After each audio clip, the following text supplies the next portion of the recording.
დღეს ვხვდებით ყველა იმ საერთაშორისო ორგანიზაციას, რომლებიც საქართველოს პარლამენტთან ახორციელებენ სხვადასხვა პროექტებს. ეს არის 10-მდე საერთაშორისო ორგანიზაცია და ჩვენ გვინდა, რომ მათთან გქონდეს ძალიან მჭიდრო კავშირი.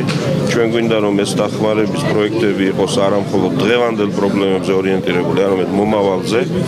ჩვენ გვინდა შევქმნათ პროექტი პარლამენტი 2020, ანუ როგორი პარლამენტი უნდა ყავდეს დემოკრატიულ წელში გამართულ ქვეყანას საქართველოს. ამიტომ ჩვენ დღეს გვექნება მიმდინარე პროექტების პრეზენტაციები, შესაძლოა გარკვეული კორექტივები, იქიდან გამომდინარე თუ რეალურად რა საჭიროებები აქვს პარლამენტს და ასევე დონორებთან გვექნება საუბარი იმაზე თუ რა გვინდა რომ გაკეთდეს, როგორ გავხადოთ საქართველოს პარლამენტი უფრო ეფექტური, როგორ მივიყვანოთ პარლამენტი უფრო ახლოს ხალხთან, პარლამენტის წევრების საქმიანობა როგორ იყოს უფრო ეფექტური, როგორ გავაკონტროლოთ მთავრობა უფრო ეფექტურად და საერთოდ პარლამენტმა როგორ შეასრულოს თავისი ფუნქცია, რომელიც იქნება მზარდი.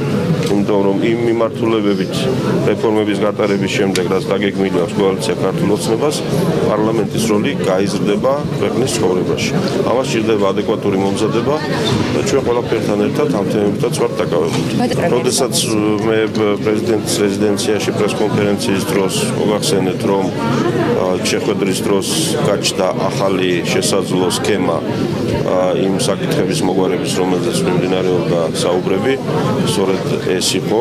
მაშინ მე არ მქონდა საშუალება გამეცხადებინა ამ თაობაზე.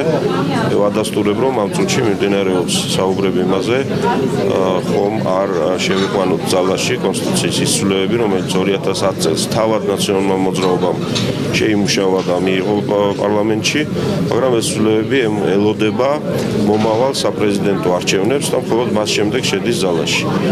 ამ ცვლილების მიხედვით მნიშვნელოვნად მცირდება პრეზიდენტის უფლებამოსილება, იზრდება პრემიერ-მინისტრის უფლებამოსილება და ბალანსდება პარლამენტსთან, მთავრობას და პრეზიდენტს შორის ურთიერთობები. მიუხედავად იმისა, რომ იმ მოდელში არის გარკვეული ხარვეზები, მისი ამოქმედება შესაძლოა ნაწილობრივ და არასრულად, ეს იქნებოდა ძალიან ბევრი პრობლემის მოგვარება, რომელიც დგას დღის წესრიგში. ამასობაში კოალიცია ქართული ოცნება, მისი ლიდერი ბიძინა ივანიშვილი აყენებდა ერთ საკითხს, ანუ ჩვენთვის საკმარისი იყო იმ ერთი თემის მოგვარება, რომ პრეზიდენტს აღარ შეეძლოს ერთპიროვნულად მთავრობის შექმნა, მაგრამ ამ საუბრებში ვინაიდან გაჩნდა მზაობა უფრო კომპლექსური, უფრო გლობალური პრობლემების მოგვარების, ჩვენ ვთქვით, რომ ეს საინტერესო იდეაა. მე მინდა მოგახსენოთ, რომ ჯერ კიდევ ნოემბერში, დეკემბერში ჩვენი მხრიდან იყო ეს შეთავაზება ნაციონალური მოძრაობისთვის. იმ პერიოდისთვის ისინი არ იყვნენ მზად, თვლიდნენ, რომ ამ უფლებამოსილების შემცირება პრეზიდენტისთვის არ იყო მათთვის მისაღები. შექმნილ რეალობაში ბევრი სხვადასხვა ფაქტორის გათვალისწინებით ეს მათ გამოდგეს არათუ მზად ყოფნა, არამედ თავად გამოვიდნენ ამ ინიციატივით და ჩვენ ამაზე ვმუშაობთ.